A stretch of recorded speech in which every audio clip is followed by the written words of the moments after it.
বিজয় হলে জনগণ বিজয় হবে, হাত পাকা বিজয় হলে দেশ বিজয় হবে, হাত পাকা বিজয় হলে মাত্র মানুষের বিজয় হবে, হাত পাকা বিজয় হলে ইনশাআল্লাহ গোটা দুনিয়ার বুকে বাংলাদেশ বুক উঁচু করে দাঁড়াবে ইনশাআল্লাহ।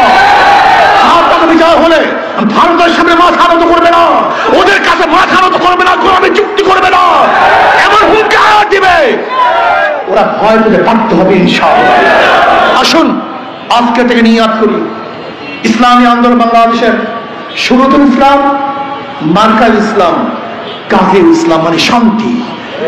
ইসলামী আন্দোলন বাংলাদেশ চায় ঐক্যবদ্ধ হবে, আগামী নির্বাচন অংশগ্রহণ করে ইসলাম হুকুমত কায়েম করে ইসলাম হুকুমতের মাধ্যমে প্রত্যেকটা মানুষ শান্তিতে থাকবে। আল্লাহ আমাকে এবং আমাদের সবাইকে ইসলামের পক্ষে কাজ করার তৌফিক দান করেন।